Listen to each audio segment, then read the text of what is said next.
Oyez, oyez, oyez. All persons having business before the Honorable, the United States Court of Appeals for the District of Columbia Circuit are admonished to draw near and give their attention, for the court is now sitting. God save the United States and its honorable court. Be seated, please. Case number 22-3003, United States of America versus Naquel Henderson appellant. Ms. Batty for the appellant, Mr. Cahill for the appellate. Good morning. Good morning. May it please the court. Mr. Abati on behalf of Naquel Henderson. I'd like to reserve 2 minutes for rebuttal, please. Just days before the Supreme Court decided Rehafe, Mr. Henderson pled guilty to being a felon in possession. Rehafe clarified the government's burden to prove an additional knowledge of status element in felon in possession cases, but no one told Mr. Henderson that. Not the court, not the prosecutor, not even his defense counsel. As a result, Mr. Henderson gave up his right to trial despite not knowing that his predicate conviction, which resulted in a 6-month suspended prison sentence under the DC Youth Act, was a crime punishable by over a year's imprisonment. The core issue with this case is whether Mr. Henderson has shown a reasonable probability that he would have gone to trial had he known of the knowledge of status element. That answer is yes. This case involves at least 6 of the elements, the circumstances that Greer, Rehafe, and numerous other cases have cited to illustrate when a defendant has made an adequate showing of ignorance of status. Specifically, Mr. Henderson has demonstrated. Counsel, can Yes. I ask you a question? Mhm. I'm a little puzzled about why your client wants to withdraw his guilty plea in this case. Because my understanding is he got a concurrent sentence of 3 years, which he has served. He's on supervised release. Mhm. So if you win this appeal, he has to go to trial, not just on the federal charge, but also the Superior Court charge. He could get an aggregate sentence that's greater, so have to go back to prison, and he could get a consecutive sentence before he got a concurrent one. So I'm just unclear as to why he would want to risk that.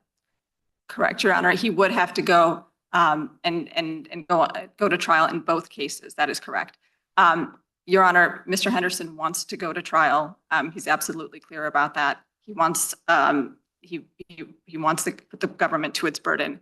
In both cases, in both he's cases. willing to risk consecutive sentences. That is correct. That is correct. And you know, as it stands, these convictions are criminal history points on his record, and he wants these counts. He's willing to risk that and for an acquittal. That's correct. So this case involves 6 circumstances that set it apart from the typical defendant in Greer and from all the other Rehafe defendants. And those 6 circumstances. I'm sorry Yes, to interrupt you, but go ahead. Your brief seems to really address this Rehafe defense that he wants to put on. Mhm. He can't put that on in the Superior Court case. We would be pursuing that Rehafe defense in that case, and the government, I think, concedes that it is agreeing to jury instructions on that burden.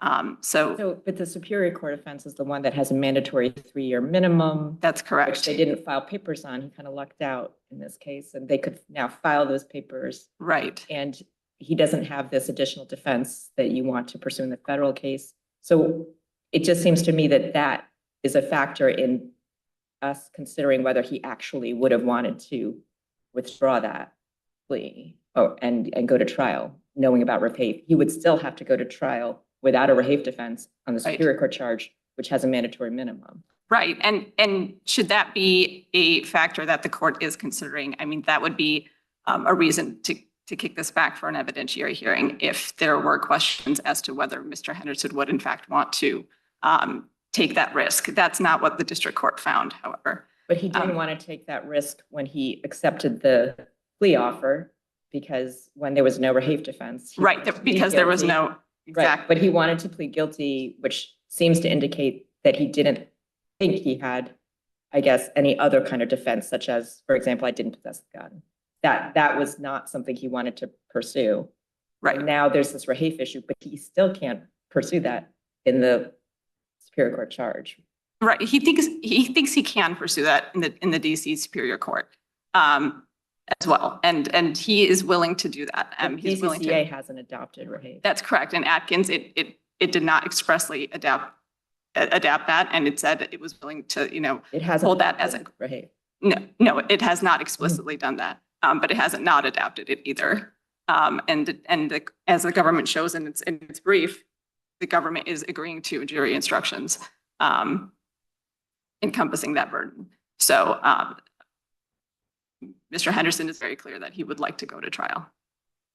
And again, should that be a question for this court, an evidentiary hearing would be appropriate to consider that. We don't think that the record. And what would he say in an evidentiary hearing? Like, why would he want to, I guess, risk these consecutive sentences and the mandatory minimum? Right. So in other cases, right. In other cases, an evidentiary hearing has illuminated, whether a defendant would like to, take these types of risks. But here, there were not as many risks. I mean, even if you were to get a consecutive sentence, we're talking about, 3 years. He's already served 3 years, potentially, 18 to 24 months on the federal sentence. That's not a whole lot of time for him. Where on the flip side, he could get acquittal. And so that's the kind of calculus that he had here. This is not a case where, for example, he had charges dismissed. That was the case, I believe, in Whirl or Juarico, for example, where the court did kick it back for an evidentiary hearing. In those cases, the defendant had charges dismissed. There was an actual question of fact as to whether they would have risked potentially, multiple additional years in prison, 10 years, I believe, in Juarico. And additional charges. And there was a question of whether there would be enough evidence to convict on those dismissed charges. Here, there's nothing like that. Again, the acceptance of responsibility points were 2 points, the difference of 6 months in the guidelines. He's willing to take that risk. He's already served those 3 years. I mean, we're talking about 18 to 24 months on, or 12 to 18 months on the federal side. And that's something he's willing to, risk, so to speak, for the potential acquittal, because he believes, he did not have the mens rea for a 922G conviction. So that's what he's hoping to achieve with trial. What's his theory for why he threw away the gun when being pursued if he didn't have the mens rea to know he was illegally possessing the gun? Yeah, I have not had that. I have not had that conversation with him, and he says that he did not know he had the gun, and that's all he's told me. And so he did not have the status. I didn't ask rather you about your conversations with him, yeah. But just you as his counsel, what do you think would be the best argument at trial that he lacked the mens rea to know he was illegally possessing the gun when he threw away the gun? So the question is not whether he was illegally possessing it. It's whether he had the status, right? Did he know his defense is that he did not know that he was convicted of a crime punishable. Is there another reason he might have been illegally possessing the gun?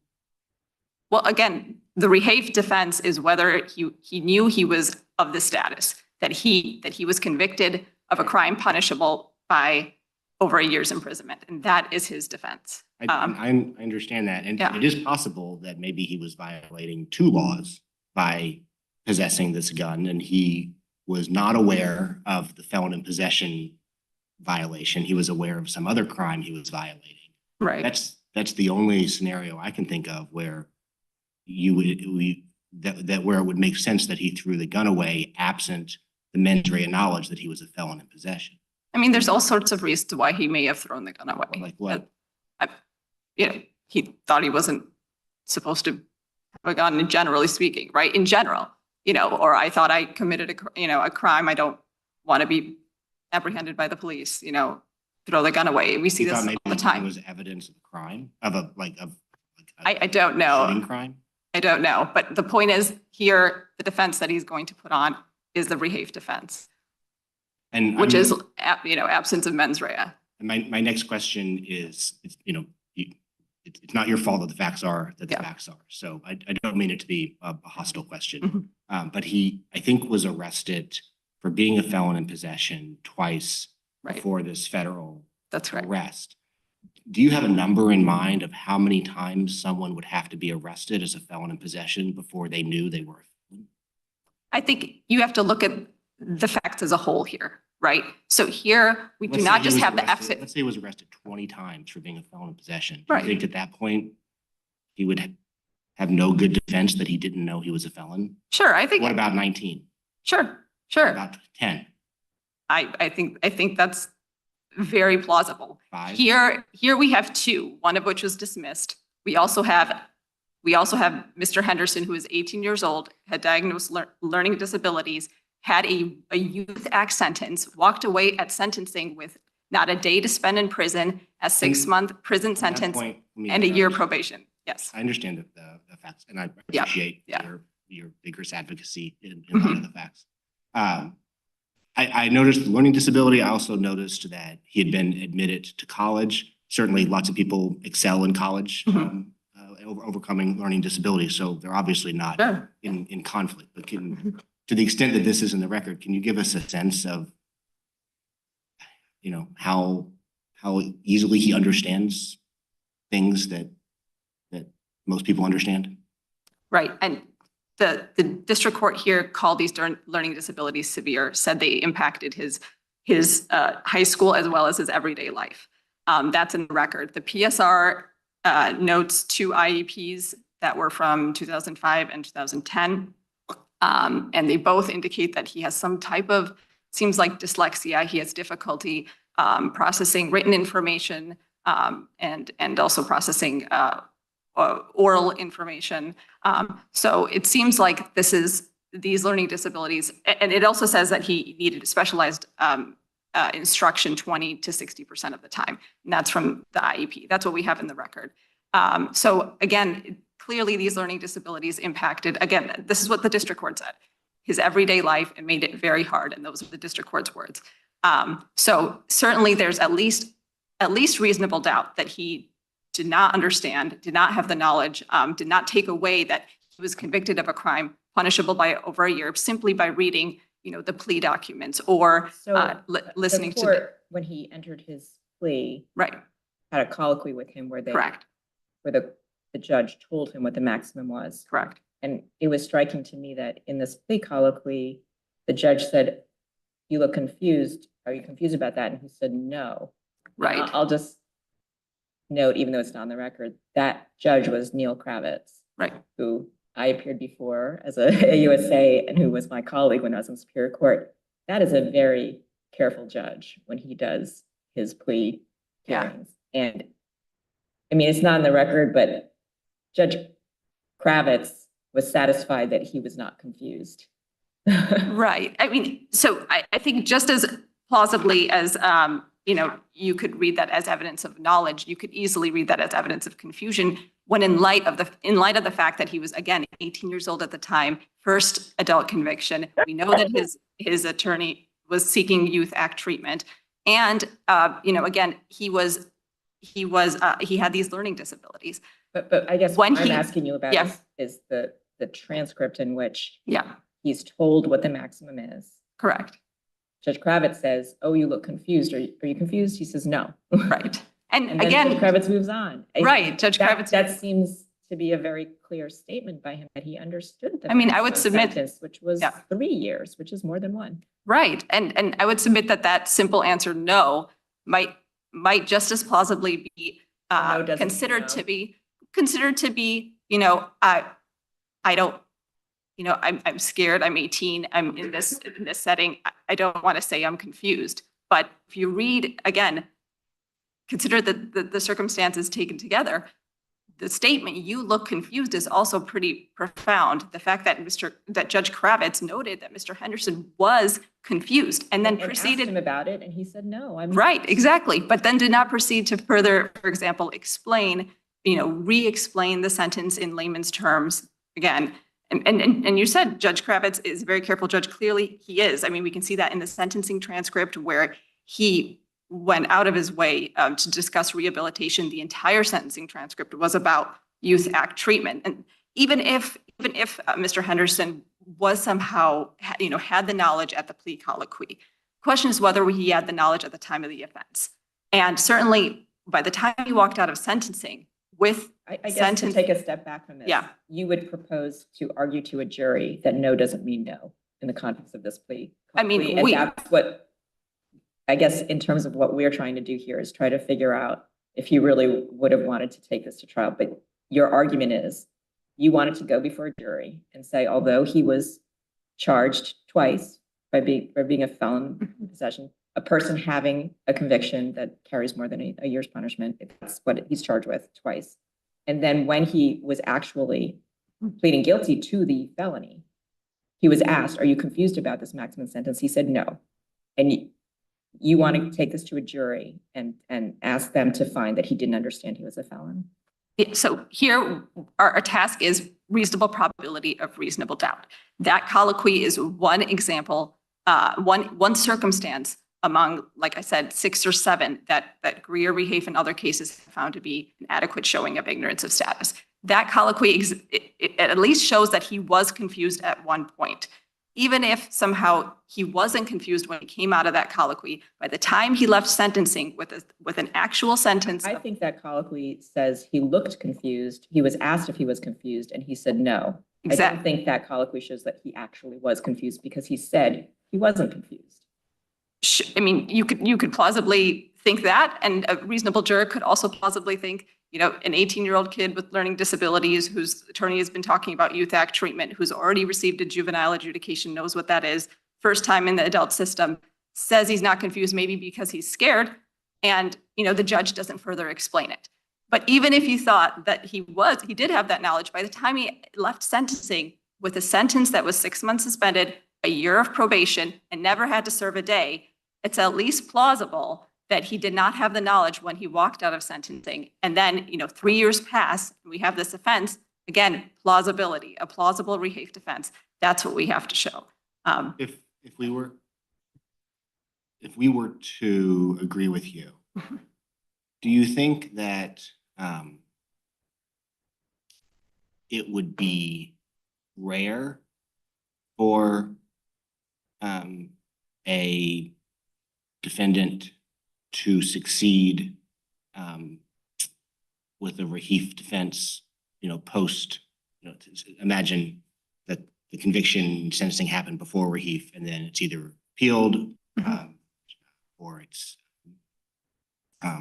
not preserved but appealed, or comes up on ineffective assistance.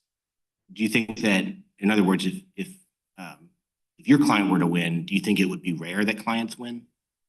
I think it would be. I mean, this is what we call, this is like that unicorn case that was foreshadowed in Greer. You know, Greer said there's the typical defendant, a felon knows he's a felon, but then also said that there are circumstances in which that might not be the case, and cited, you know, string cite of from the transcript.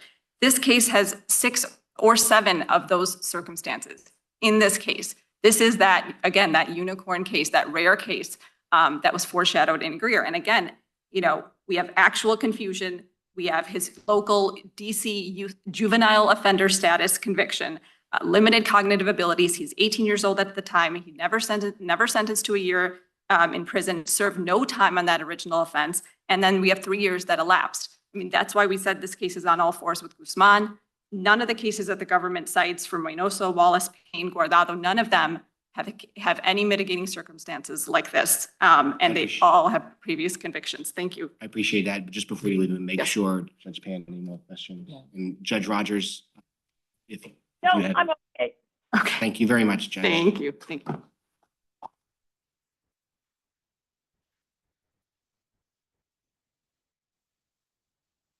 Mr. Kay. Yes, Your Honor. May it please the court, Timothy Cahill for the United States. I'd like to begin by addressing appellant's DC felon in possession cases and the significance they have in showing his knowledge of his status as a felon. Appellants tried to minimize those by suggesting that they were merely arrests, but the record in this case shows that those proceedings involved far more than just arrests. I would point in the record to A234 to 36 and A241 to 45, which show that these both occurred within months of his sentencing for attempted robbery, while he was actually still on supervision for his attempted robbery conviction. In these cases, he had presentments in both cases where he was appointed counsel. He was expressly charged in open court with having been possessed a firearm after having previously been convicted of a crime punishable by imprisonment for a term exceeding 1 year. After both presentments, he was detained in DC jail.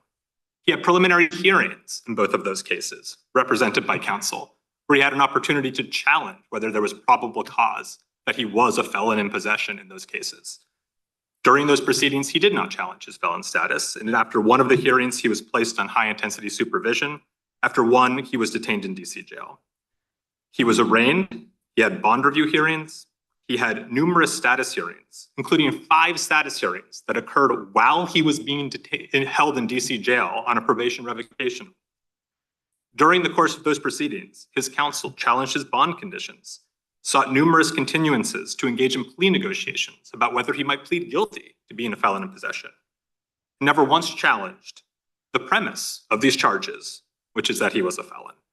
Submit that given that all of this occurred before he committed the 922 G1 offense in this case, it shows that he would have had no viable rehafe defense had he proceeded to trial. He could not plausibly claim he was unaware of his status as a felon, particularly because if he had proceeded to trial, it would have opened the door for the government to introduce evidence of this extensive criminal history, including the proceedings involving these 2 other felon in possession cases, to rebut the suggestion that he didn't have knowledge of his status as a felon.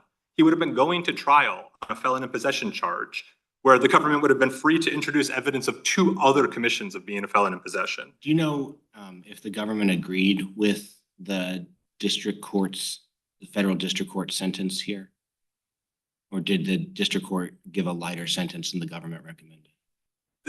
In the instant case, in the district court case, this actually, I believe, was ultimately what the government was proposing in connection with the plea agreement. The government asked for a concurrent sentence aggregate of 3 years, which was what was given as a result of the global plea, which encompassed the other DC felon in possession charge. I also wanted to address the appellant's reliance on his learning disabilities, in this case, to support his claim. Appellant has identified 2 diagnoses of learning disabilities in the pre-sentence report. And I want to focus on both the timing of those diagnoses and the nature of what the disabilities actually were. The PSR shows that the more significant diagnoses occurred when the appellant was only 8 years old. And the types of things that identified were difficulty with counting, with telling time, with rhyming words, with letter blends, with self-control. Don't want to minimize the difficulties that might pose for someone going through an education, but none of them suggest the sort of severe cognitive impairment that appellant has alleged here, especially given that at the age of 15, when appellant was diagnosed as still having some learning disabilities, it noted that his reading comprehension had significantly improved, and his remaining issues were things like reversing B's and D's and difficulty reading. By the time he was 18 years old, the Superior Court sentencing transcript shows that he was on track to graduate, that he had been admitted to college. It discussed the fact that he had originally been doing well in school. It noted that he had had a recent downturn in his grades, but his counsel attributed those to family issues and marijuana usage. There was no indication from appellant or his counsel that these learning disabilities were preventing him from doing well at school by the time he was 18 years old, let alone any showing that he had the sort of mental capacity issues that would make him unable to understand the clear and unambiguous language from the Superior Court judge telling him what the maximum sentence was, let alone all of the indications of his status as a felon through the 2 DC felon in possession cases that I just discussed.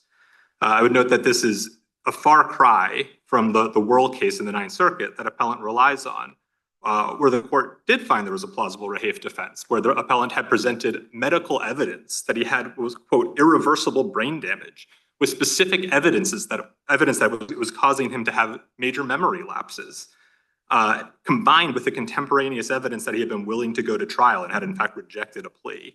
Here, all of the indications are the opposite of that. This case is more like something like the Payne case we cited from the Seventh Circuit, where the court noted that although the defendant in that case had been a special education student, and in fact had been diagnosed with a bipolar disorder, neither of those factors, while of course they may have caused great difficulties in his life, neither of them could be tied to an inability to understand or remember his status as a felon.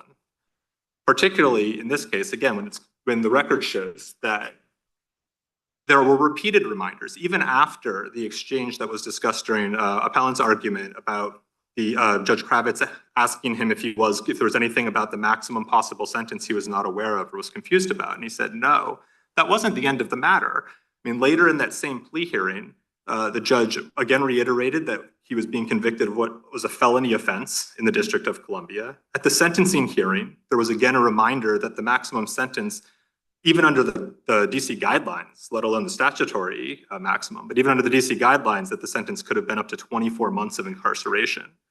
And then again, subsequent to all of that, were the two cases with the DC felon in possession charges with numerous court hearings where he was aware that he was being charged on the basis that he was a felon, that he was a felon, that he had a felony, that was his status. Cahill, Yes. Let me ask you a question that I don't know that either of us have the expertise to feel confident in our answer to, but I am curious and I think if you just asked average person in the street, is murder a felony, they would say yes. And if you asked, is jaywalking a felony, they would say no. What do you think they would say about attempted robbery? I agree, Your Honor, that falls in between those two examples. I think that's self-evident. I would really hesitate to suggest an answer, especially because I think it's difficult. I would admit to place myself in the position of a layperson. But I don't really think that's the issue here. I agree that in those two extreme examples, Your Honor, that might hold some sway.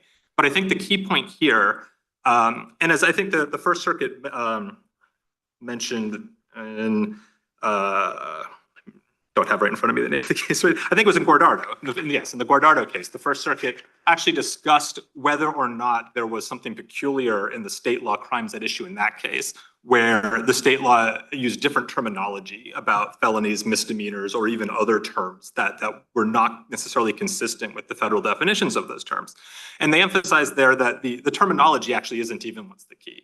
The key here, and in fact how it's defined in the federal FIP statute, is not with the word felony. It's whether or not the offense was punishable by more than 1 year in prison. And here there is ample evidence that this defendant was repeatedly advised and repeatedly confirmed his understanding that attempted robbery was punishable by 3 years in prison. And then was in the DC FIP cases, regardless of whether it was the word of felon or not, regardless of the word felony, was advised that he had the sort of felon status that prohibited from owning a firearm. And he was in fact being charged with having committed the crime. And in those cases, again, it wasn't even just the word felony. He was charged expressly at those presentments with having illegally possessed a firearm after having been convicted of a crime punishable by imprisonment for a term exceeding 1 year. And throughout many, many court hearings represented by counsel with an opportunity to get himself out of detainment, multiple stretches of detainment, including one that was 5 months in DC jail, by challenging whether there was probable cause for those crimes, he never contested the premise that he was a felon, that he had been convicted of a crime punishable by a term of imprisonment exceeding 1 year. There are no further questions. For all of those reasons, we would ask that the judgment of the district court be affirmed in this case. If you would, let me check Judge Pan and Judge Rogers, any questions? No, thank you. Thank you. Thank you, Your Honor. Ms. Body, maybe 2 minutes. Yes. Just a few points here on the learning disabilities. Obviously we have the IEPs from when he was very young. So when government's counsel talks about letter blends, of course that's appropriate for an 8-year-old. But we know that from the record that we have, he was running about 3 grades behind. And the question is, are those learning disabilities something that could create reasonable doubt here? We submit yes. And even the court in Guardado highlighted that, distinguished Guardado from Guzman on the basis of learning disabilities and found those to be significant. Is it possible to graduate from high school and be admitted to college if you're 3 years behind? 3 years behind in terms of his development. Yes, sure. Sure. And again, if the district court, academic. I'm sorry? Academic development? Yeah, absolutely. I think so. I mean, he had to get the grades, get the transcript, but you could absolutely be. And if that was a factual question, sorry, go ahead. I think what you're saying is high schools would routinely hand out graduation diplomas to people with a 9th grade education. If he was behind developmentally in terms of his processing, he could still take off the check marks that he needed to get into college. And again, we don't know what college this was, but it was, a generic statement by Judge Kravitz that he was admitted to college. Again, if this was an issue of fact, then we should have an evidentiary hearing about it, but the district court did not even allow a hearing. And again, I would point to 2255B here, which states that, a hearing is appropriate unless the record conclusively establishes. And here we do not have, conclusively, the record does not conclusively establish that there is no plausible rehafe defense. And then finally on the FIPS, again, those were brought in conjunction with other charges. And at bottom, Mr. Henderson is entitled to submit both good facts and bad facts to the jury. He never got that opportunity because of the ineffective assistance of his trial counsel. So with that, we ask the court to reverse the district court and allow Mr. Henderson to withdraw his guilty. Thank you very much.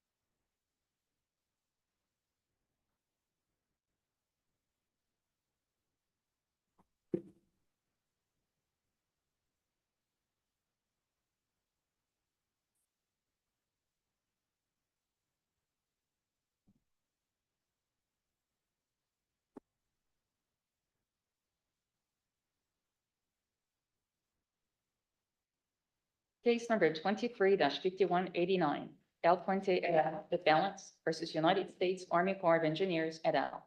Ms. Jeffers for the appellants, Mr. McCardle for the appellees. Good morning, Ms. Jeffers. Good morning, Your Honors, and may it please the court. Emily Jeffers, representing appellant community and environmental groups. I'd like to reserve 2 minutes of my time for rebuttal. That's fine. And if I may request, if you could start with the appellate jurisdictional issue that we Yes. mentioned. And, Before I get into the merits, I I'd will try like to be sure to give you time to talk about the merits. But if you could start there, I'd be grateful. Thank you, Your Honor. Last Thursday, the parties filed a corrected stipulation of dismissal, this time with prejudice, for counts 3 and 9 of the complaint, which should address any concerns regarding piecemeal appeal and, consistent with this court's holdings in Robinson, Reeder, and Blue, are sufficient to permit appeal of this case. Appellants never intended to pursue those claims further. I'm sorry, are you saying that just filing that stipulation without the court actually entering a judgment is sufficient Yes. for us to take appellate jurisdiction? That's our position. And what's your authority for that? Well, both Robinson, Reeder, and Blue recognize that a voluntary stipulation of dismissal with prejudice is self-effectuating and therefore effective upon entering and is sufficient to permit appeal. I would point the court to this court statement in Blue that says every circuit permits a plaintiff to voluntarily dismiss remaining claims from an action as a way to conclude the district court and ready it for appeal. In order to thus produce an appealable final order, however, a voluntary dismissal typically must be made with prejudice. And here, that is exactly what we have done. While we did move for... Isn't the distinction here that you had already filed your notice of appeal and this appeal was pending when you filed the most recent stipulation of dismissal with prejudice, but now we've got Federal Rule of Appellate Procedure 4A2, which states a notice of appeal filed after the court announces a decision or order, but before the entry of a judgment or order, is treated as filed on the date of and after entry. So now we need the entry of an order in order for this notice of appeal to be effective.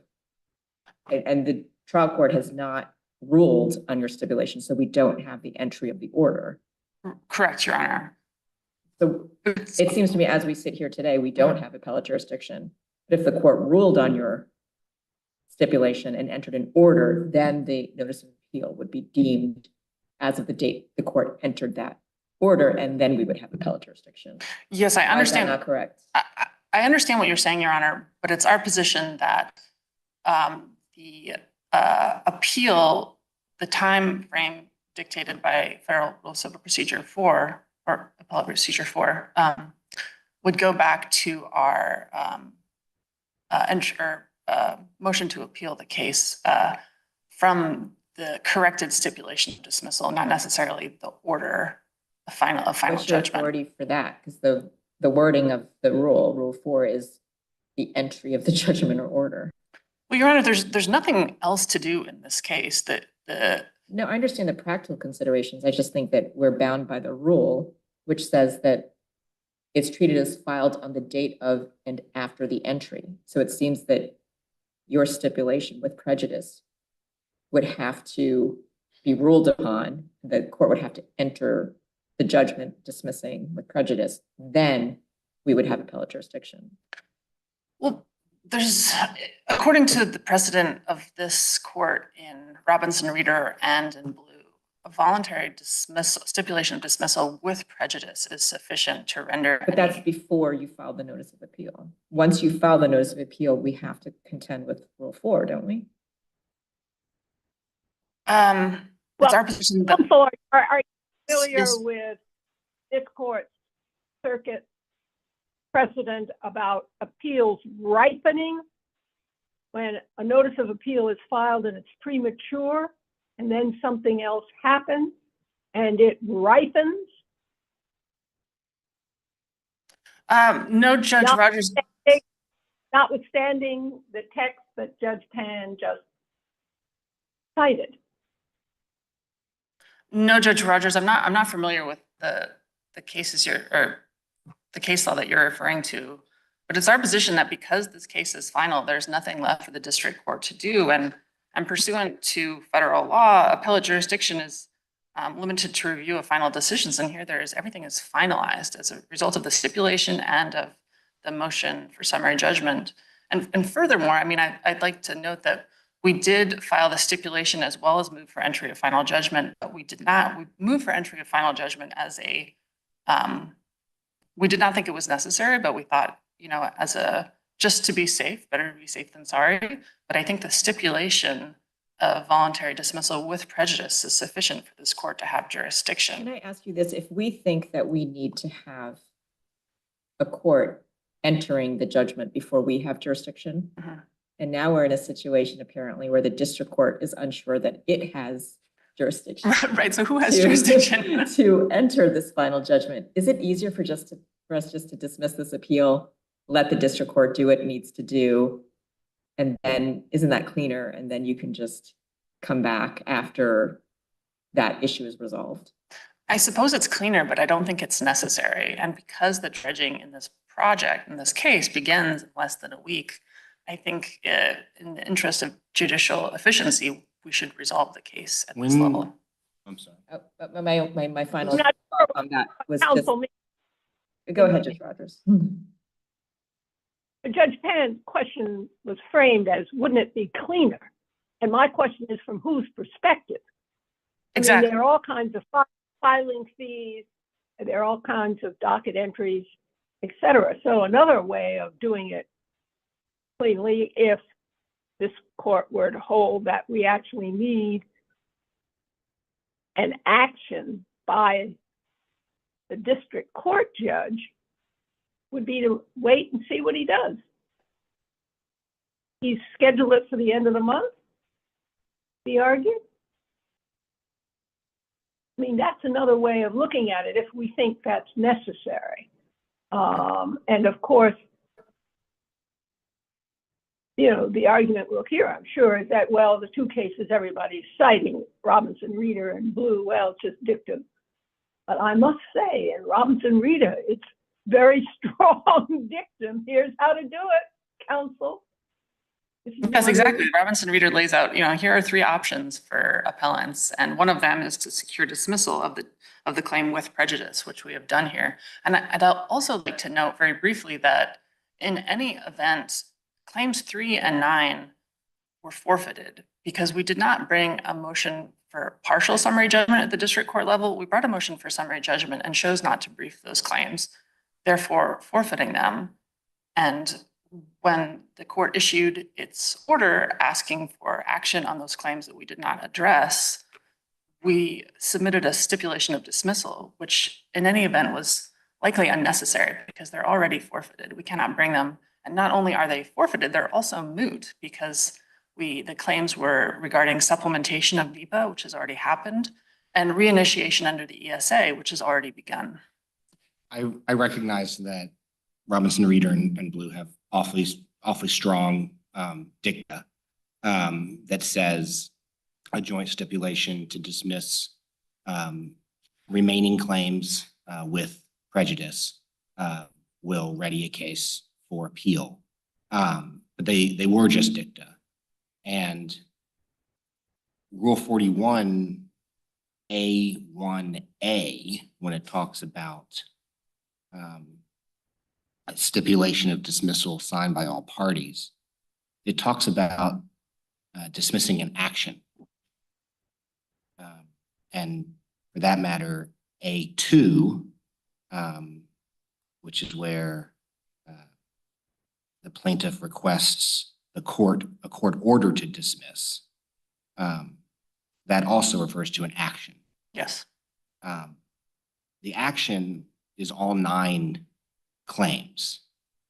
And I think the most faithful reading of Rule 41A1 and Rule 41A2 would be you can't use either of those rules to get a mere claim dismissed. You can only use those rules if you want to have an entire action dismissed. Now, I recognize we have very strong dicta saying the opposite. But why should we not follow the best reading of Rule 41A1 and 2? Your Honor, as a practical matter, this is the way that claims are dismissed all the time. I know. But is that a good enough reason for us to keep doing it in violation of the text of the rule? Yes, Your Honor. I believe so. I believe that is the practice of parties.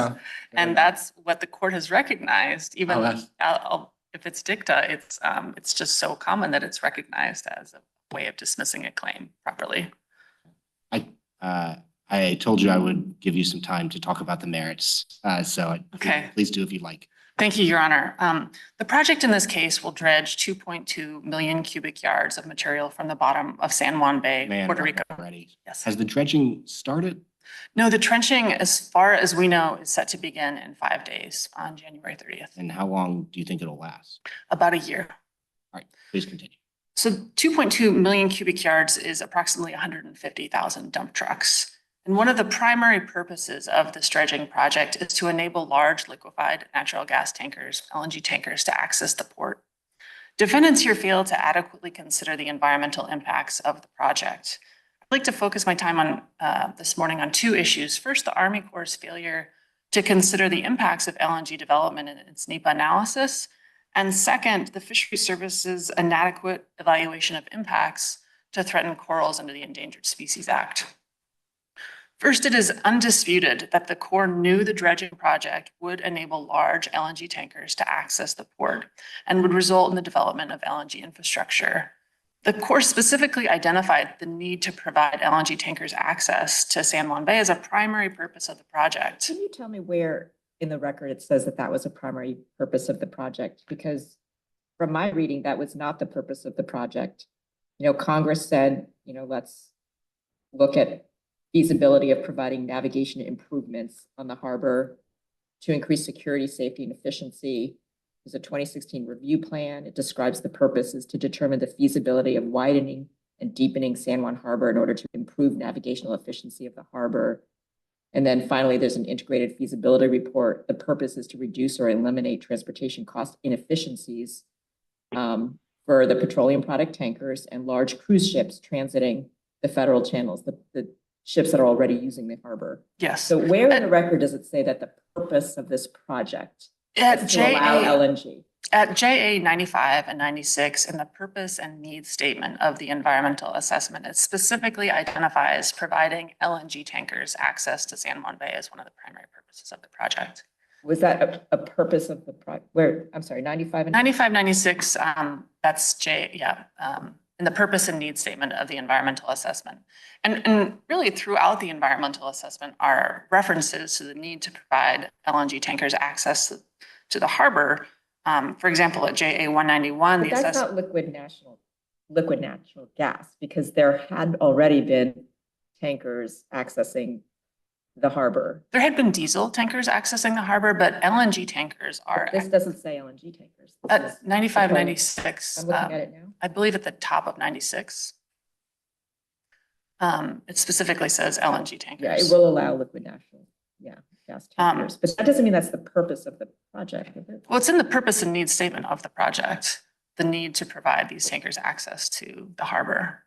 And furthermore, it also recognizes that LNG development at JA 191 is a reasonable future assumption if the dredging project occurs. And now, however characterized underneath as a connected action or as a reasonably foreseeable cumulative or indirect impact, the Corps here was required to look at those anticipated impacts. And it's If the president wanted to issue an order prohibiting new LNG terminals, could he do that? Your Honor, I don't know. I'm not, I hesitate to weigh into I that. ask because I think I wonder how speculative this LNG project is. It seems like it needs local Puerto Rico approval. It would need FERC approval, may need some other approvals as well. And it's just not clear to me that it will ever happen or happen anytime soon. Your Honor, the standard under which an agency must evaluate cumulative impacts is whether or not they are reasonably foreseeable. And here, the development of LNG is a reasonably foreseeable result of this project. Should we be looking at the general development of LNG or the actual conversion of the two facilities? I think we should look at whatever is reasonably foreseeable, and here the two facilities is clearly envisioned in the environmental assessment. The location of those facilities are located on the map. They're specifically called out on the map in the environmental assessment at JA 197. So they knew the precise location where those LNG developments would be. But then I guess in the record, it says that that Puerto Rican utility was bankrupt and there's a move to privatize it, and there were other priorities because of the two hurricanes. At what point does it just become speculative? I think this court in Eagle County found that the agency must engage in reasonable forecasting. And here they have clearly stated in the environmental assessment that it's a reasonable future assumption that LNG development will happen. Yeah, that's the general LNG development. Correct. And not the specific conversion of these two facilities, which Yes. seems quite speculative. Well, I mean, Judge Walker alluded to the fact that there might not be that exact development. It's speculative, but you know, New Fortress, which is really outside of the scope of this record, has already been developed. And while the vast majority of LNG tankers in the world's fleet cannot access the harbor, absent this dredging project, they are anticipating the dredging project in order to, because right now what they're doing is they're unloading their LNG on a floating vessel and then using smaller ships to ferry it. And, you know, I think as this court is aware, they have entirely escaped NEPA review of that project because they illegally converted the facility without FERC approval. So I think that it is LNG development as a whole is reasonably foreseeable, but also these specific locations and these specific developments are reasonably foreseeable. And in our opening brief at pages 13 through 15, we cite where the environmental assessment specifically notes that connection between the two actions. And also, we note in our opening brief that the Puerto Rican Power Authority repeatedly highlights that channel widening would be necessary to reliably receive LNG vessels in San Juan Harbor. That's at JA 155. And furthermore, the Army Corps evaluated the economic benefits of LNG development, and they should have also analyzed the impacts of LNG development if they were going to look at the benefits. Can you address whether you forfeited your arguments about LNG by not raising that before the agency, the environmental effects? Sure. Your Honor, we consistently raised in our comments the need to evaluate all cumulative and indirect effects of the project. And the burden is not on plaintiffs to identify cumulative impacts, but it's on the Corps. I'd point the court to the Ninth Circuit decision, Tamoac Tribe, which found that in order for plaintiffs to demonstrate that the agency failed to conduct a sufficient cumulative impact analysis, they need not show what cumulative impacts would occur. And at JA 445, we consistently raise a cumulative impacts argument in our comments to the agency. But you didn't alert the agency that you were concerned about the environmental effects of the LNG conversion. Your Honor, Ruth Santiago, one of the members of the appellant organizations, did put the Corps on notice by providing documents regarding LNG after a public hearing. And we believe that is sufficient to put the Corps on. That was a different LNG project though, correct? Are you talking about documents attached to an email? Yes, Your Related Honor. to Aguirre offshore gas port? Your Honor. That was a Yes. different LNG project that was off the southern coast of Puerto Rico. Seems unrelated to what was happening with this project. Correct, Your Honor.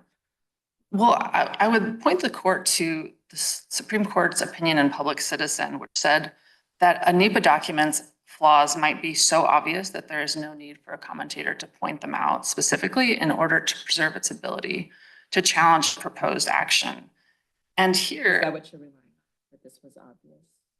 for the connected actions argument, because we did not raise that in our comments, Your Honor, for the cumulative and indirect impacts, we did raise those in our comments, not of LNG specifically, but the need to evaluate all cumulative and indirect impacts. I guess though, just saying generally, you have to evaluate cumulative and indirect effects. That's just a legal standard. Like you have to put the agency on notice that you're concerned about the environmental effects of LNG. Like you can't preserve this specific argument by saying generally you have to consider cumulative and indirect effects. Well, again, I'd point, Your Honor, to the Tamoac decision in the Ninth Circuit that said the burden is on the agency to identify those cumulative impacts and not on the plaintiffs. And we did raise the issue of cumulative impacts in our comments. Understand your argument. Judge Rogers, do you have any questions? Not at this point, thank you. Thank you. Thank you. Thank you very much. We'll give you a couple minutes in rebuttal.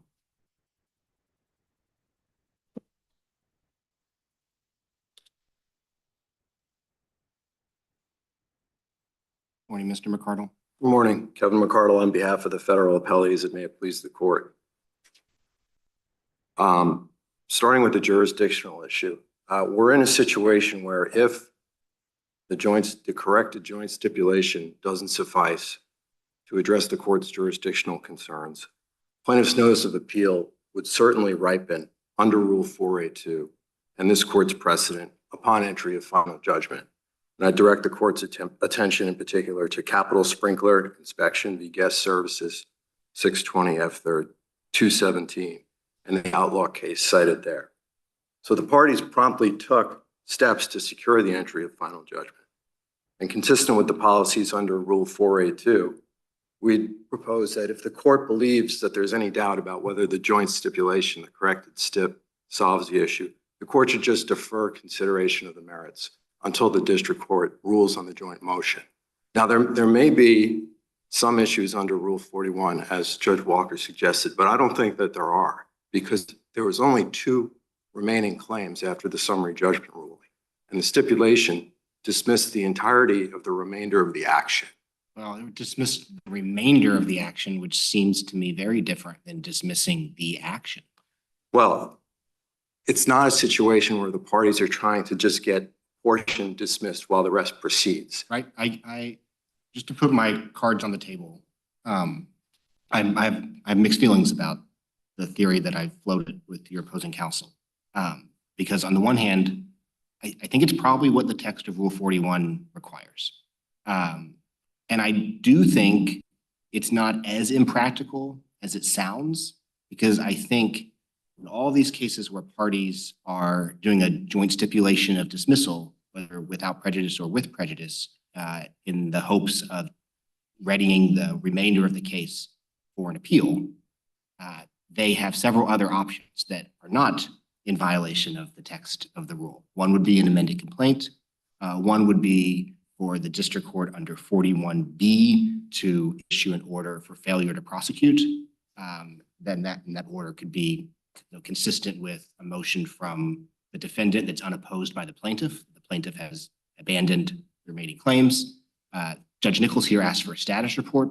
I think probably if the status report had made clear, it's unclear to me why you all didn't respond when he asked for the status report, but if the status report had made clear that the remaining claims were being abandoned, I think he probably had inherent district court authority to dismiss for lack of prosecution.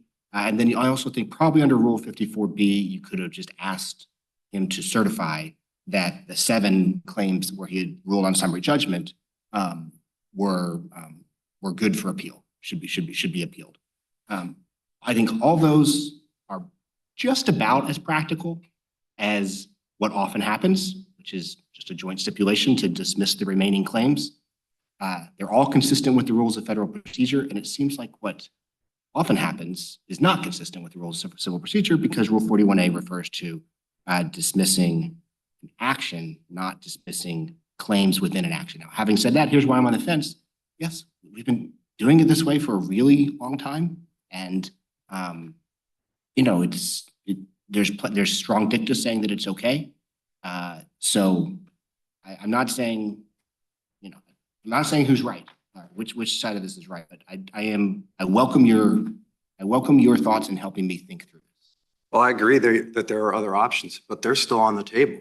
The judge asked for a supplemental brief by the 31st, and we can most definitely put in that brief that if the court has concerns about the applicability of Rule 41, plaintiffs moved to dismiss the remaining claims, which they acknowledged were forfeited, from the complaint. So that would suffice.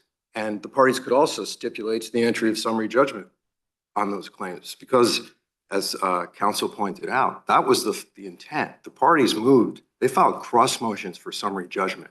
We saw it in ECF 22, dismissal of the complaint with prejudice. So it was incumbent at that point, if plaintiffs wanted to preserve claims 3 and 9, to raise them in response to our motion. They didn't. The court granted our motion, and it would have been perfectly appropriate to enter final judgment at that point. Now we are where we are. So if we hold this case essentially in abeyance until Judge Nichols rules, what if he rules that he doesn't have jurisdiction? Then I think the court would have to make a decision about whether the corrected stip itself cures the issue. What if we don't think it does?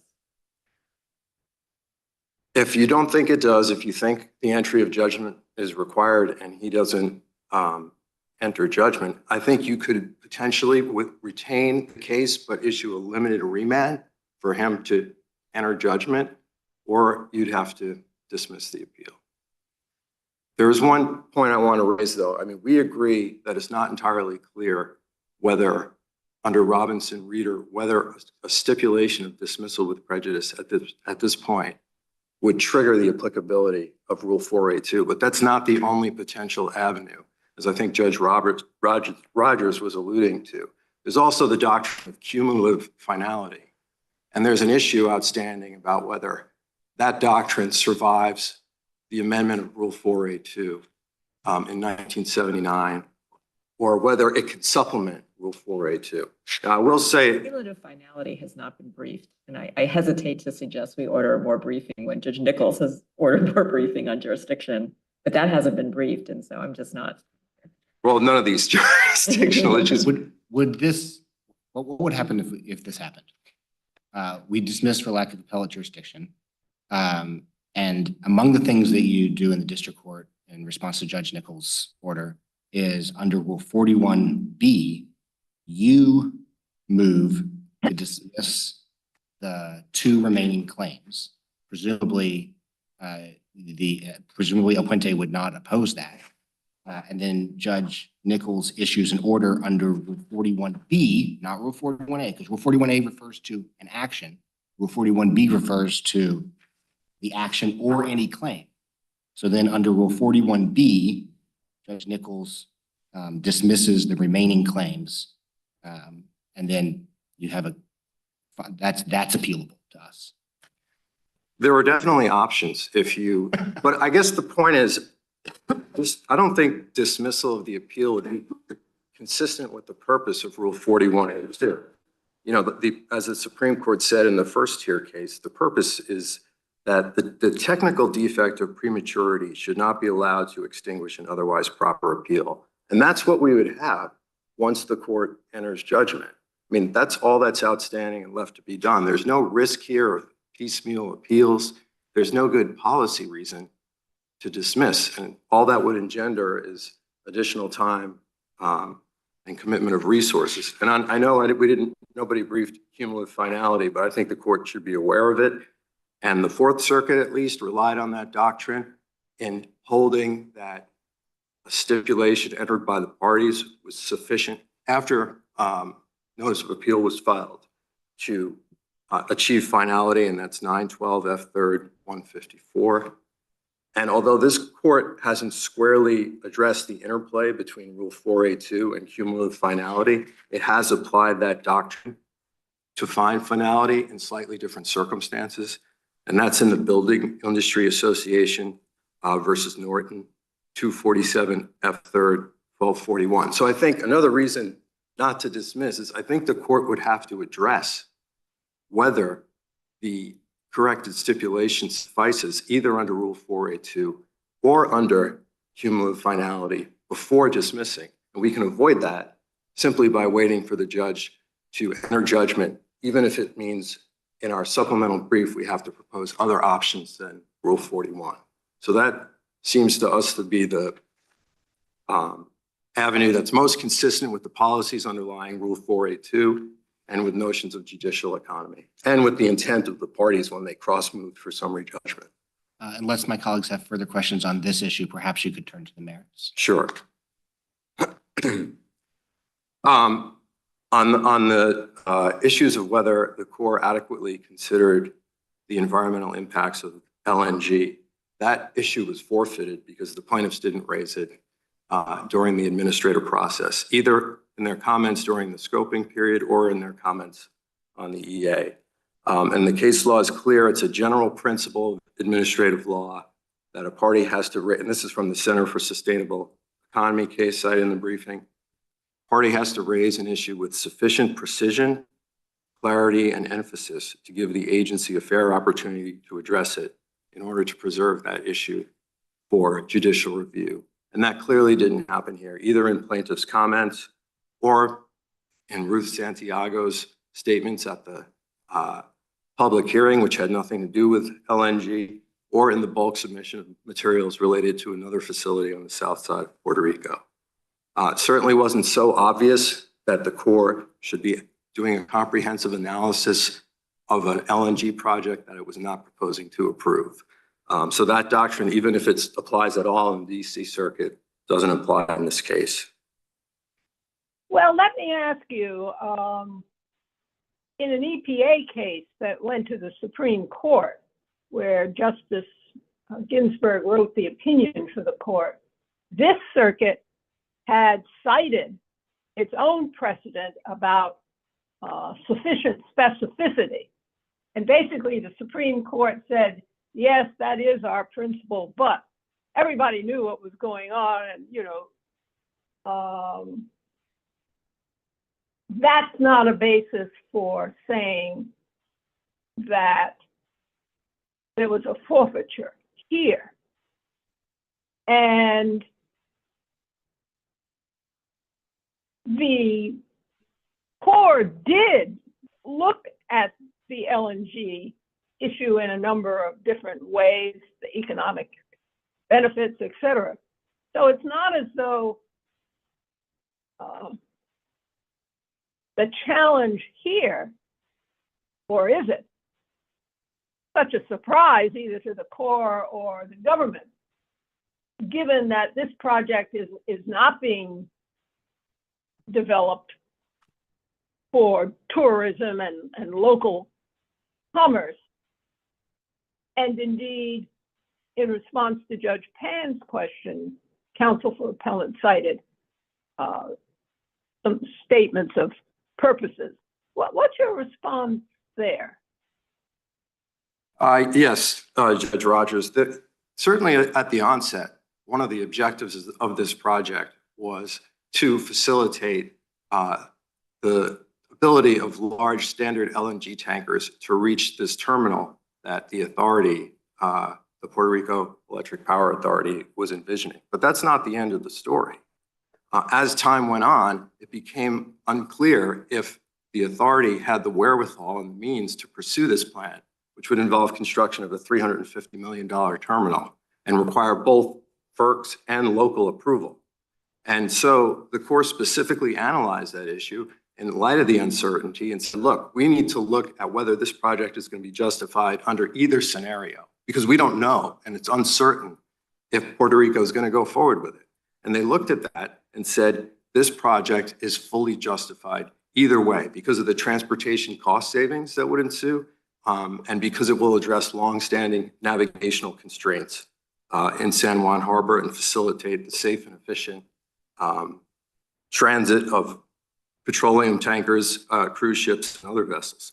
So at that point, having made that determination, it no longer makes sense to say that, well, this project was designed to facilitate LNG deliveries, and that's its only or even a primary purpose. It wasn't, because it was fully justified regardless of what the authority chose to do. And in fact, the Corps noted that it was a low. What was, you're saying the LNG development was thoroughly justified regardless of the port project?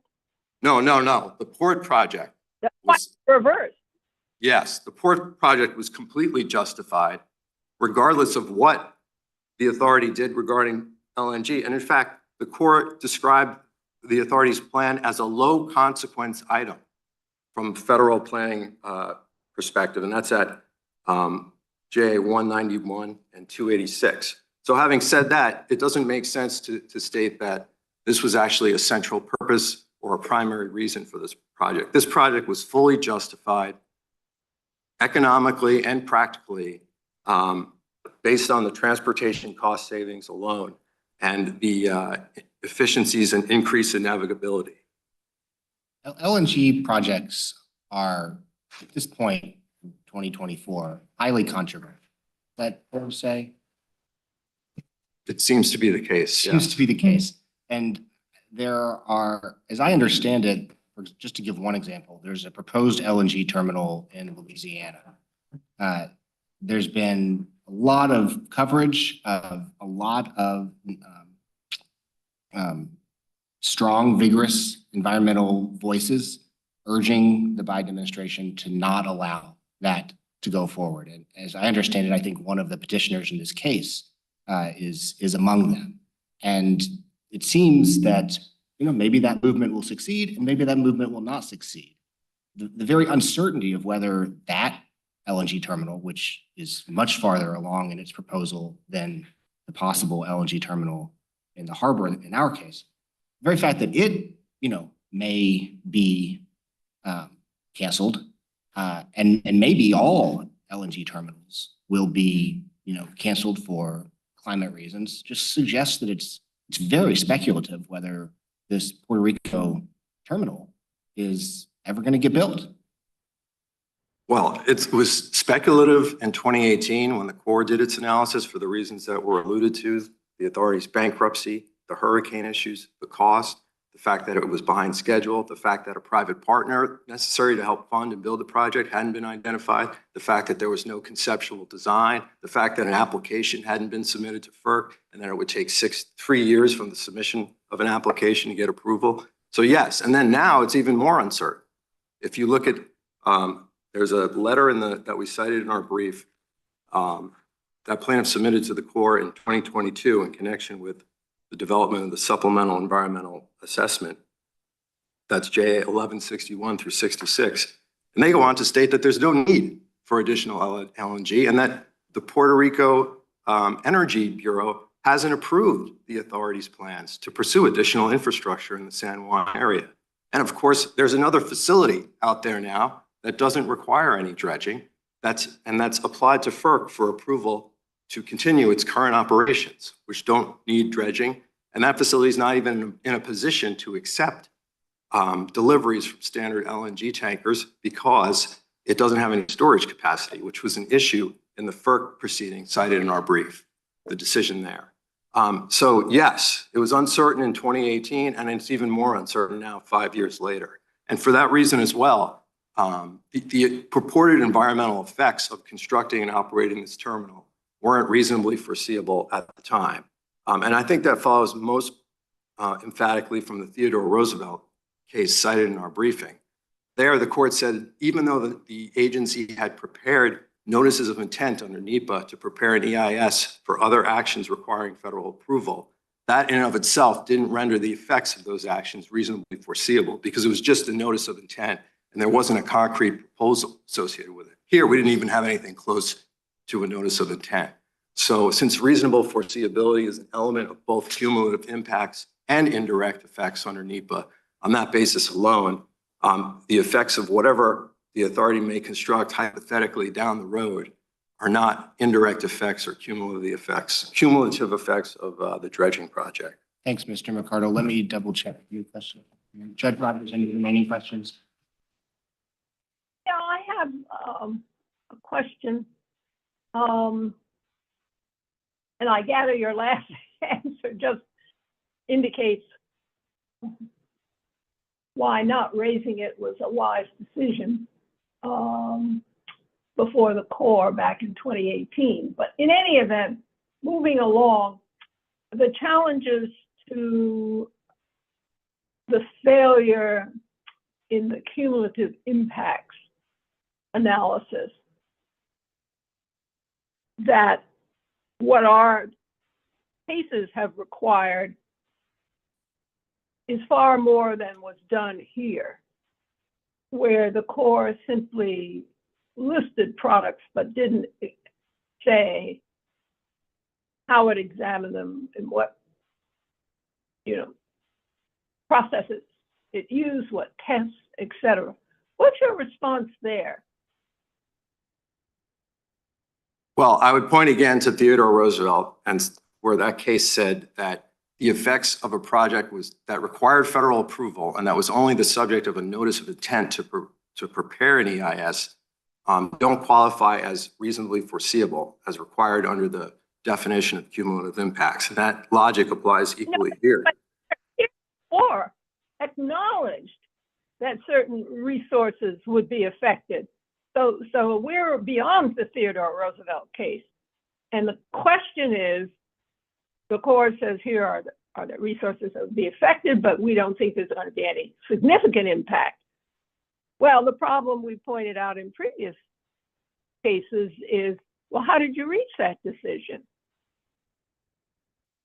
Well, I guess I would respond. It's not a conclusion is the point. Well, the Corps did not completely ignore the potential effects of the authority's transition to LNG. For example, it analyzed. No, I'm beyond the LNG. All right, I'm into where the Corps said, look, there's resources, but we've decided that the cumulative impact is not going to be significant. And the only question is, how did they reach that conclusion? And it's not a question whether the conclusion is right or wrong, but by what methodology. And at least our cases have said it's not enough to give us a conclusion or to give, a challenging party who is standing a conclusion. You're supposed to spell out and explain, what tests you use, etc. And I'm sure, counsel, you're familiar with those cases. Yes, I am, and I apologize for misunderstanding your question initially. Well, I think what we pointed out in the brief, and which is supported by the record, is that the analysis that the Corps did was commensurate with the predicted impacts of this project. In order to give rise to cumulative impacts, the project itself has to have at least some measurable adverse impact. And the Corps here determined that the adverse impacts, and I think this is on JA 80 and 226, would be largely limited to temporary adverse impacts relating to water quality in the vicinity of the dredging areas. So if that's the scope of potential measurable adverse impacts from the project, the only means of other projects contributing related effects that could aggregate would be if there are concurrent other projects that could also affect water quality in the same area. That's the only way those effects. So I understand. Here, the Corps itself decided its 1 mile radius was not the proper radius. So it said, no, we should have done a 5 mile analysis. So now we're talking about cumulative impacts in a different context and predominating the issue as to whether or not all of these subsequent actions can show compliance with NEPA. I'm just trying to understand, even under the 1 mile radius, where all the agency says, and it may be perfectly correct conclusion, but it can't just, we have said, say the conclusion without saying how it got there. Well, the 1 mile, 5 mile issue pertains to the environmental justice analysis. And there, but sorry. Obviously, a 5 mile radius brings in a lot more potential connected actions than would a 1 mile radius. Well, the purpose of the expansion of the analysis area for purposes of the environmental justice analysis was to capture some additional communities with environmental justice concerns that the plaintiffs and others had identified in comments. Yes. But the Corps' reasoning for why there would be no disproportionately high adverse impacts on communities with environmental justice concerns is laid out in the initial EA at 226, I believe. And it applies equally regardless of whether the area for purposes of the analysis is 1 mile or 5 miles from the harbor. And that, again, it's because of the nature, the limited nature of the potential adverse impacts of this project. If they're going to be limited to temporary adverse effects on water quality in the vicinity of the dredging, which is what the Corps found, then there's no serious potential for communities with environmental justice concerns to be disproportionately adversely affected, except perhaps through effects on subsistence fishing. But the Corps also addressed that and said that the effects wouldn't be significant. So I think we would strenuously disagree with the suggestion that there was no substantive analysis explaining why there would be no disproportionate high adverse impacts in the EA. I think that's just not correct. I have one more question on the jurisdictional issue. You had suggested a limited remand. Can we do a limited remand if we don't have jurisdiction? I think the better option in light of that very concern is to defer consideration of appeal until, I understand the concern. For consideration until Judge Nichols acts? Correct. But he may not act because he thinks he doesn't have jurisdiction. Well, he certainly has jurisdiction, in my view, because if he didn't, then Rule 482 could never operate. If a district court lacked jurisdiction to subsequently enter final judgment after a premature notice of appeal had been filed, then that rule never applies because it's triggered by the subsequent entry of judgment. And of course, in both the Outlaw and the Capital Sprinklers cases, that's exactly what happened. There was a subsequent court order that triggered the operation of 482. And there was no suggestion that, the district court and maybe this is totally fine. He can dispose of unresolved claims after the notice of appeal and the case has been filed? If the there are two options. The notice of appeal was effective and transferred jurisdiction to this court, in which case the court had jurisdiction, or it didn't. Right. In the first option, if Judge Nichols believes he's operating in that first option, then he may be hesitant to do anything. Well, in his order, he said that he didn't construe the summary judgment ruling as a final order terminating the case. So he's clearly, I think, I mean, I don't want to, it seems that he understands that he's in a position where the notice of appeal was ineffective, in which case he's not divested of any jurisdiction. Oh, go ahead. I think this, we may be beyond this question, but to the extent you think that the case was final in the district court, when did it become final? I think it became final on entry of that summary judgment ruling, granting our motion for summary judgment that sought dismissal of the complaint with prejudice. There was no partial motion for summary judgment. The parties sought summary judgment of all claims. Plaintiffs didn't raise 2 claims, but the legal consequence is those claims were forfeited, not that the order didn't resolve. Just contradicted by Case. the record in which that there were these 2 other counts and the court like asked you for a status. Well, look, if the court entered, yes, you're right, you're right. It's just, it's counterfactual, but what I foresee possibly happening, which puts us in a weird position, is we have a disagreement with Judge Nichols. He thinks the stipulation was enough to give us jurisdiction. We think we can't act until he enters judgment on something. And then where are we? We're in a no man's land of jurisdiction. Well, consistent with the policies of Rule 4A2, it makes sense to at least allow for a little bit of time. The court could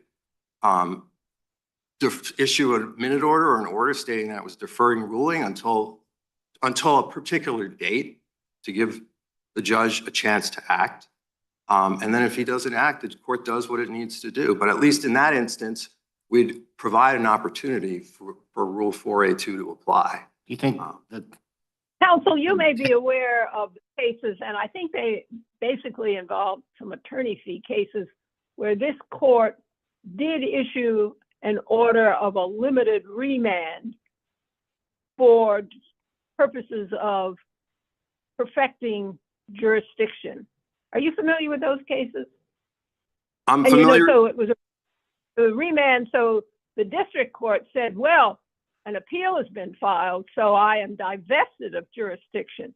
So we issued an order saying, we're going to send it back to you for the purpose of you're entering this order, granting or denying attorney fees or something like that. So that Judge Pan's suggestion, I mean, falls within arguably that category. I mean, courts have done all kinds of things. So if Judge Nichols just says, well, the appeal has been filed and I don't have jurisdiction, presumably these issues will be briefed before him. There are these limited remands. Yes, I mean, I'm not familiar, Your Honor, with the cases specifically that you mentioned, but the concept, I was informed of the concept of the limited remand, and it's been done before. I think Judge Pan's question is legitimate, and I don't have a compelling answer. to the extent that we find ourselves in a place of some uncertainty that may or may not require us or Judge Nichols to be creative or jump through some hoops, could all this have been avoided if you and the opposing parties had just followed the plain text of Rule 41? And dismiss the action? Is that what you're? No. So you under Rule 41B, you could have moved to dismiss the remaining 2 claims. And they could have consented to that motion, and the district court could have entered an order dismissing those 2 claims with prejudice. Yes, if we had done that, or if we had put the words with prejudice in the initial stipulation. I'm not sure that would have done it, but we'll Before the notice of appeal was filed? I think under Rule 41A, Oh, okay. whether you do it with prejudice, purport to do it with prejudice or without prejudice, it speaks only of dismissing an entire action, not of dismissing some claims within an action. Yes, then I think that would have sufficed. Okay. Unless the court has any questions. If it reaches the merits, it should affirm the district court's judgment. Thank you, Mr. Carter. We'll give you a couple minutes. Ms. Jeffers. Thank you, Your Honors. A brief note on forfeiture, and then I'd like to address Coral's briefly again. So regarding the claims that we forfeited our LNG claims in the NEPA process, allowing LNG tankers access to the port was in the purpose and needs statement of the assessment, as I already mentioned, and it should have been clear, especially given the fact that they weighed the environmental or the economic benefits of LNG, that there was no need to specifically point out this LNG development to the Corps. And in fact, but don't you have to respond to the argument that at that point, the notion that this LNG development was in any way going forward in connection with what was port dredging was just too speculative under Theodore Roosevelt? yes, I think that, That's why somebody had to be very specific and say, oh, we're challenging it, so that the Corps could respond. That's all I thought counsel was saying. well, the LNG need not be certain to occur to require the Corps to evaluate its impacts. It only need be No question. reasonably foreseeable. And the Puerto Rico Electric Power Authority conveyed its intent to the Corps during the preparation of the environmental assessment that the envisioned LNG terminal would require the dredging. And that's at JA 301 and 977 through 986. So they were on notice at the time they prepared the environmental assessment that the Puerto Rico Power Authority was moving forward with this LNG development in the harbor. And regarding corals, Your Honor, I'd like to briefly note that the Fisheries Service's finding that the dredging project would have insignificant impacts to corals, avoiding the preparation of a full biological opinion, was arbitrary and capricious. The service not only underestimated the harms of dredging to threaten corals, but their mitigation plan is insufficient to rectify those harms. First, the Fisheries Service's determination that the project is not likely to adversely affect threatened corals is unsupported by the record, which demonstrates that impacts to corals extend well beyond the 150-meter zone of impacts analyzed by the service. The dredging project in Miami showed that impacts, in that case, impacts to coral extended up to a mile from the site of the dredging itself and resulted in the deaths of almost 1 million coral. And the service's post hoc justification for why this project is different than Miami is not properly before the court, but even if it was, it doesn't rationally account for the differences in Miami or the fact, sorry, Judge Walker, do you have a question? I was just going to suggest it, if you can, please wrap up quickly, in part because I think that this topic was probably not discussed in your opening arguments or by opposing counsel, unless I'm misremembering. Yes, Your Honor. Well, in conclusion, Your Honors, there are fatal flaws in both the NEPA and ESA analyses here. Dredging in San Juan Bay, as far as we know, is set to begin in 5 days on January 30th. And we request that while the court considers this case, if it is inclined to rule for appellants, that the court issue an order enjoining dredging pending issuance of its decision. Thank you. Thank you, Ms. Jeffers. Thank you. Case is submitted.